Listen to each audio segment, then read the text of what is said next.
بسم اللہ الرحمن الرحیم۔ جو انسان صبر کا دامن نہیں چھوڑتا اللہ اس کا ساتھ نہیں چھوڑتا۔ بہت قسمت والوں کو ملتا ہے صبر کا خوبصورت سا تحفہ، ہر کسی کی قسمت میں صبر نہیں ہوتا۔ کامیابی کا سب سے بہتر راستہ نماز ہے۔ نماز دنیا میں بھی کامیابی کا سبب ہے اور آخرت میں بھی۔ اگر کچھ پانا ہے تو اس کے لیے محنت ضروری ہے۔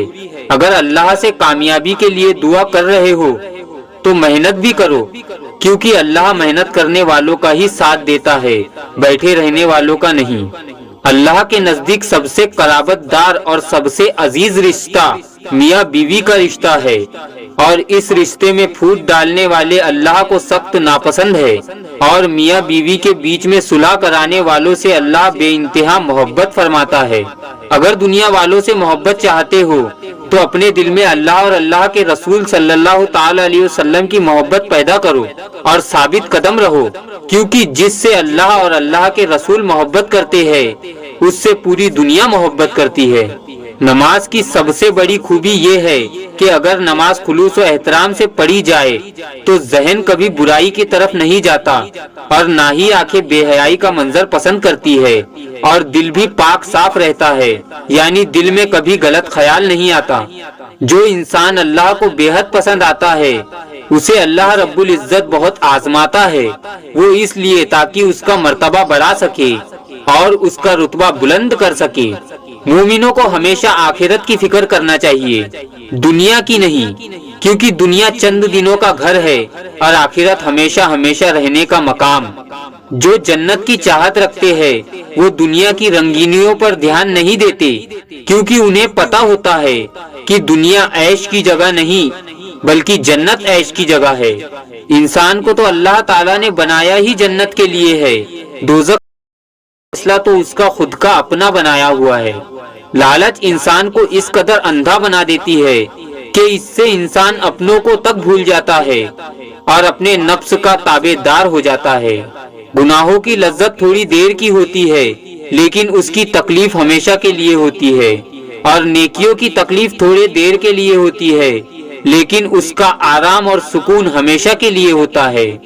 گناہ کرتے وقت بڑا سکون لگتا ہے، بڑا آرام ملتا ہے، کیونکہ اس وقت شیطان انسان کو دلاسا دے رہا ہوتا ہے، لیکن جیسے ہی گناہ ہو جاتا ہے تو اس وقت ایک عجیب سی کیفیت طاری ہوتی ہے، ایک بے چینی سی ہوتی ہے، کیونکہ شیطان گناہ کروا کر بھاگ جاتا ہے اور انسان عذابوں میں مبتلا ہو جاتا ہے۔ اس لیے اللہ تبارک و تعالیٰ نے قرآن پاک میں ارشاد فرمایا کہ شیطان تمہارا کھلا ہوا دشمن ہے، اس کے چکر میں نہ پڑو اور مجھ ہی سے ڈرتے رہو۔ اگر دنیا میں کامیابی چاہتے ہو تو کبھی ہمت مت ہارو، اور سب سے بڑی چیز اللہ پر سے بھروسہ نہ ہٹاؤ، کیونکہ اللہ پر جو بھروسہ رکھتا ہے اللہ اس کا پورا پورا ساتھ دیتا ہے۔ اگر آپ کو کچھ بننا ہے تو اللہ پر کامل یقین رکھو اور اپنا حوصلہ کم نہ پڑنے دو، یقیناً ایک دن وہ ضرور آپ کو ملے گا جس کا آپ نے خواب دیکھا ہے۔ حضرت علی رضی اللہ تعالی عنہ نے فرمایا، بے فکر ہو جاؤ، اللہ تعالی مخلص دلوں کے ساتھ ناانصافی نہیں کرتا۔ گندی سوچ اور پاؤں کی موچ انسان کو کبھی آگے نہیں بڑھنے دیتی۔ جب بول کر ہی کسی کو احساس دلانا پڑے تو گونگے بن جانا ہی بہتر ہے۔ ایک دوسرے کا ساتھ نبھانے کے لیے کسی مشکل تر فیصلے کی نہیں بلکہ خوبصورت احساس کی ضرورت ہوتی ہے۔ آج کل وہ لوگ ہمیشہ اکیلے ہی پائے جاتے ہیں جو دل اور زبان کے سچے ہوتے ہیں۔ مضبوط رہے، مضبوط بنے، آنسو صرف جائے نماز پر اچھے لگتے ہیں۔ مشکل وقت میں ہمیشہ اللہ سے دعا مانگو، کیونکہ جہاں انسان کا حوصلہ ختم ہو جاتا ہے وہاں سے اللہ کی رحمتیں شروع ہوتی ہے۔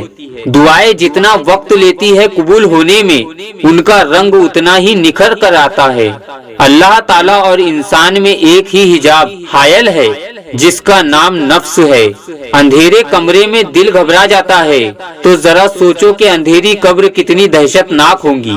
دین اسلام کا راستہ قابلیت کا نہیں بلکہ قبولیت کا ہے۔ یہاں صرف پڑھے لکھے لوگوں کی طلب نہیں ہوتی، یہاں بس تڑپ والے قبول ہوتے ہیں۔ کچھ راتیں اس لیے بھی نیند سے خالی ہوتی ہے کیونکہ اللہ چاہتا ہے کہ میرا بندہ مجھ سے باتیں کرے۔